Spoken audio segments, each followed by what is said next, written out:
So welcome back to video number 2, which is platform comparisons.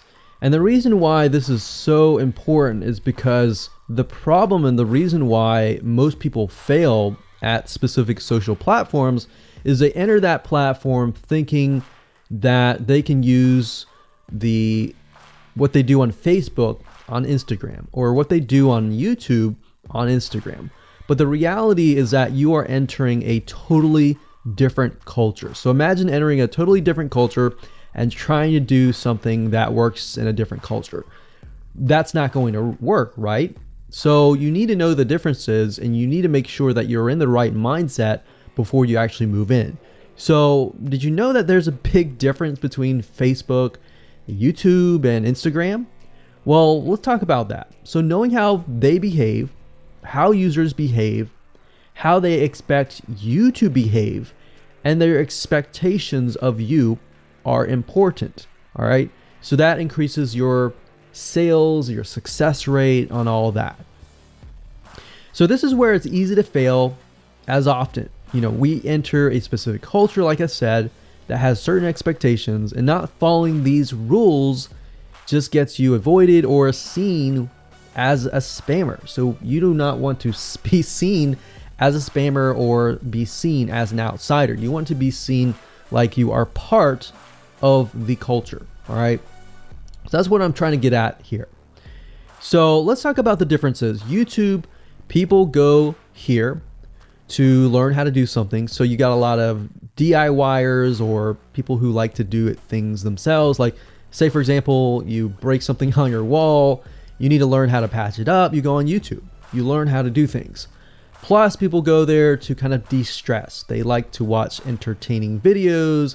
They like to watch, people singing or people dancing, or learn how to do something, basically. So that's what YouTube is. You can't really take that same concept and bring it over to Instagram because it's totally different, right? Facebook is a great place for people to see what's happening, to discover what is happening in the world, what their friends are doing, what people that have similar interests are doing. They can join groups and all of that. So it's all about discovery. All right. So many different ways of discovery. Now, Instagram, on the other hand, is where people come here to get inspiration, to get ideas. So they might have discovered something on Facebook, but they want to get more ideas about it from Instagram. So if you'll notice, Instagram is a platform with a lot of beautiful, aesthetically pleasing images. So that's another thing. You want to make sure that you have really aesthetically pleasing images. So if you're not a person that create really good images, you're going to need to have a program to do that. And we'll talk more about that later on. You can use these programs to create beautiful looking quotes, beautiful looking images, and all that. But that's something to keep in mind. But people come here to get ideas. They tend to follow brands. They want to know more about the brand, right? They want to follow their favorite celebrities. They want to follow the lifestyles. They want to see what's happening.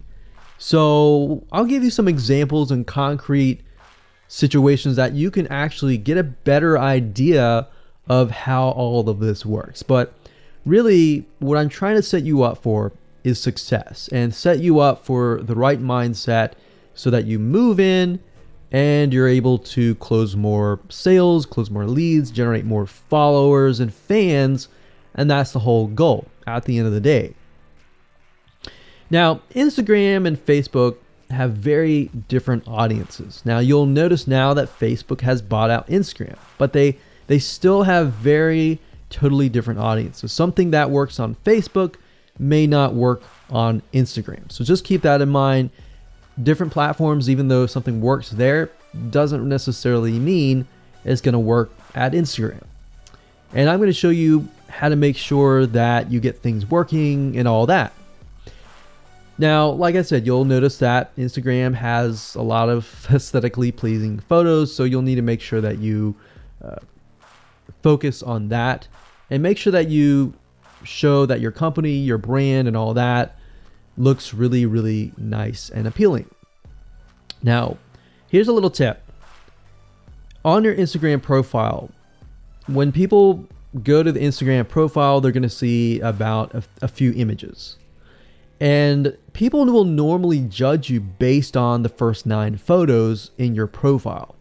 And based on that, they will decide to stay or they will decide to leave. So you got to make sure that you choose your best 9 photos forefront. So when somebody comes to your Instagram profile, they see the best of the best, right? All right, so now that we've talked about that, and now you have a better idea of how Instagram works, let's jump on in and go to video number 3 and talk about how to start out on the right foot.